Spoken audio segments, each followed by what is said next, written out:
హిందూ సమాజాన్ని ద్రోహం చేసిన చరిత్ర ఈ బుచ్చిరెడ్డిపాళెంలో ఉంది. ఆ రోజు తహసీల్దార్ని కలిసాం, కలెక్టర్ గారిని కలిసాం, పోలీస్ డిపార్ట్మెంట్ కలిసాం.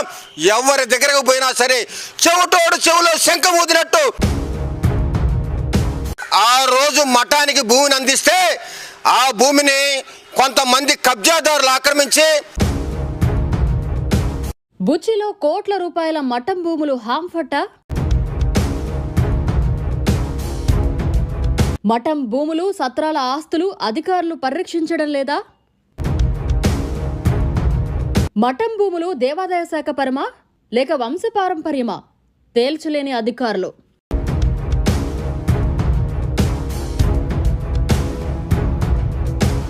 ఇప్పటికే జోరుగా రిజిస్ట్రేషన్లో. మఠం భూముల్లో బహుళ అంతస్తులు, కమర్షియల్ ప్లాట్లు. ధార్మిక సంస్థల మఠం భూముల పరిరక్షణలో దేవాదాయ శాఖ ఘోర విఫలమా? కోట్ల రూపాయల మఠం భూములు ఎవరి హస్తగతం? పూర్తి వివరాలతో మన HN9 టీవీ. బుచ్చిలో కోట్ల రూపాయల మఠం భూములు హాంఫర్డ్. ఇది ఎంతవరకు వాస్తవమో, ఎక్కడ ఎంత కబ్జా జరిగిందో బీజేపీ సెక్రటరీ కాసా శ్రీనివాసులు గారిని అడిగి తెలుసుకుందాం. సరే, నమస్తే. నమస్తే అమ్మా. బుచ్చిరెడ్డిపాళెంలో స్వాముల భూములైతేమి, మఠాల భూములైతేమి, దేవాలయాల భూములైతేమి, జాగా ఉంటే ఏసీ పాగా అనే విధంగా గత ప్రభుత్వంలో నిర్లక్ష్యంగా, నిర్దాక్షిణ్యంగా ఆక్రమించుకొని ఆ భూములలోనే, ఆ స్థలాల్లోనే ఈరోజు వాళ్ళు నివాస గృహాలైతేమి, షాపింగ్ కాంప్లెక్స్లు అయితే ఏమి కట్టుకొని వాళ్ళు అనుభవిస్తున్నారు. మేము ఒకటే చెప్తున్నాం, ఇక్కడ బ్రహ్మంగారి మఠం ఉంది బుచ్చిరెడ్డిపాళెం నగర పంచాయతీలో. బ్రహ్మంగారి మఠం ఉంటే ఆ మఠాన్ని చూసుకుంటూ అక్కడ అరెకర పొలం ఉండింది. ఆ బ్రహ్మంగారు మఠానికి గతంలో పూర్వీకులు అరెకర పొలం కేటాయించి ఆ పొలాన్ని పండించుకుంటూ బ్రహ్మంగారి మఠంలో పూజలు చేయమని చెప్పి ఆ రోజు మఠానికి భూమిని అందిస్తే ఆ భూమిని కొంతమంది కబ్జాదారులు ఆక్రమించి దానికి లేనిపోని డాక్యుమెంట్లు సృష్టించి వాళ్ళు ఈరోజు షాపింగ్ కాంప్లెక్స్ కట్టుకోవడం జరిగింది. ఈ విషయంపై మేము అధికారులకు తెలియజేశాం.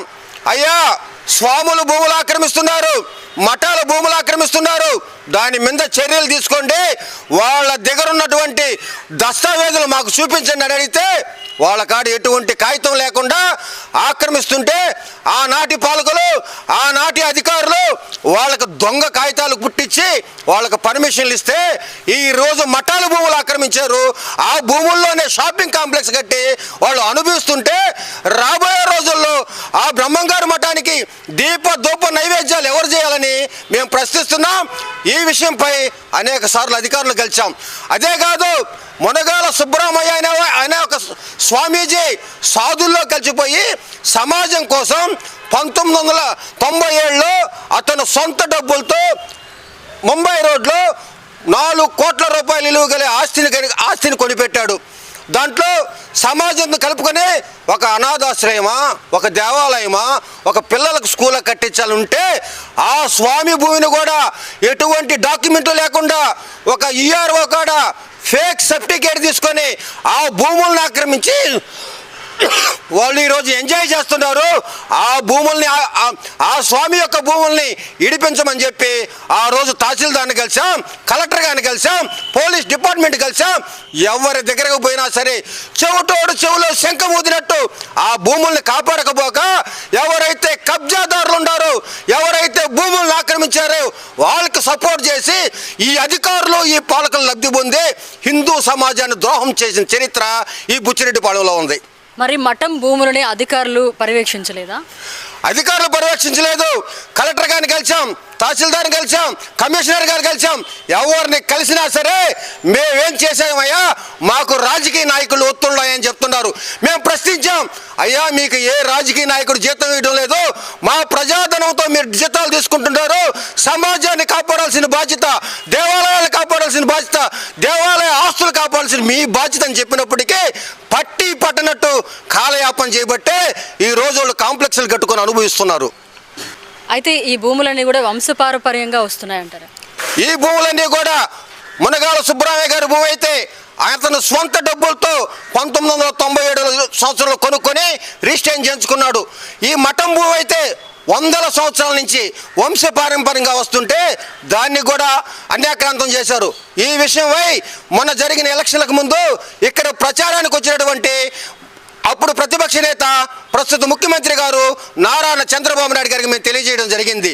ఆయన దగ్గర అపాయింట్మెంట్ తీసుకొని ఆయనకు తెలియజేస్తే దీని మీద మేము చట్టపరమైన చర్యలు తీసుకుంటాం, ఈ భూములు నిడిపిస్తాం, హిందూ సమాజానికి అప్పగిస్తామని చెప్పడం జరిగింది. వెంటనే వాటి మీద చర్యలు తీసుకోవాలని మేము డిమాండ్ చేస్తున్నాం. అయితే ఇప్పటికే కొంత భాగం రిజిస్ట్రేషన్లు కూడా జరుగుతున్నట్లు మాట్లాడుతున్నారు. దీని మీద మీరేం మాట్లాడతారు? వాస్తవం అమ్మ, దొంగ సర్టిఫికేట్లు పుట్టిస్తున్నారు, అధికారులు కొనేస్తున్నారు, ఫేక్ సర్టిఫికేట్లు తీసుకుపోయి వాళ్ళు వాటి మీద రిజిస్ట్రేషన్ చేయించుకొని వాళ్ళు అనుభవిస్తున్నారు. ఈ రిజిస్ట్రేషన్లు రద్దు చేయాలా, ఈ భూముల్ని స్వాములకి మఠాలకు అప్పగించాలా, అప్పగించి సమాజాన్ని కాపాడాలని మేము కోరుతున్నాం.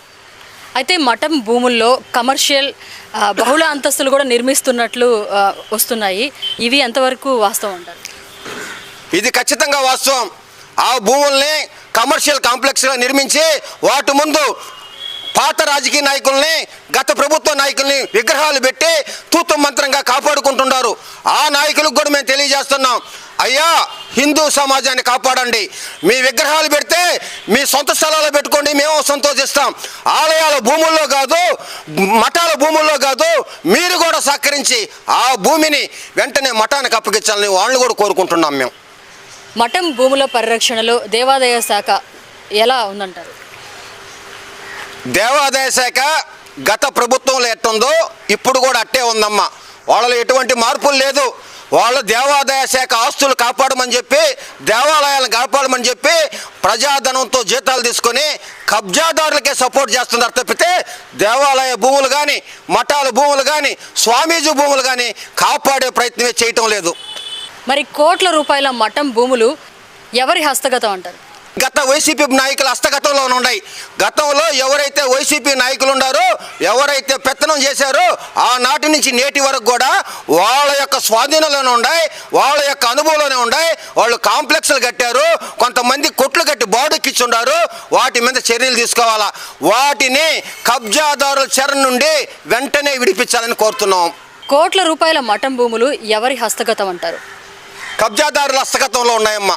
ఎవరైతే కబ్జా చేశారో గత ప్రభుత్వంలో, వైఎస్ఆర్ కాంగ్రెస్ పార్టీ ప్రభుత్వంలో ఎవరైతే ఎవరైతే వాటిని స్వాధీనం చేసుకున్నారో, ఎవరైతే వాటిని ఆక్రమించారో వాళ్ళ హస్తగతంలోనే ఉన్నాయి. వాటిని ఇడిపించాలా, సమాజానికి అప్పగించాలా. మరి సెటిల్మెంట్ చేయమని కూడా కొన్ని వార్తలు అయితే వినిపిస్తున్నాయి. అవి ఎంత మటుకు నిజం అంటారు? సెటిల్మెంట్లు చేయాలంటే ఎవరన్నా సెటిల్మెంట్ బ్యాచ్ ఉంటుందమ్మా. ఒక హిందూ పౌరుడిగా, భారతీయ జనతా పార్టీ కార్యకర్తగా వాటి కోసం నిరంతరం హిందూ సమాజాన్ని వెంటబెట్టుకొని పోరాడుతూనే ఉంటాం. ఇదండి మఠం భూములు, స్వాముల ఆస్తులు ఎన్నిసార్లు అధికారులకు విన్నవించుకున్నా పట్టించుకోవడం లేదని స్థానికులు వాపోతున్నారు. ఇప్పటికైనా అధికారులు స్పందించి దీని మీద తగు చర్యలు తీసుకోవాలని కోరుకుంటున్నాం. చూద్దాం ఎంతవరకు కూడా దీని మీద విచారణ అయితే జరుగుతుందో, వాళ్ళ మీద ఏ విధంగా చర్యలు తీసుకుంటారో వేచి చూద్దాం.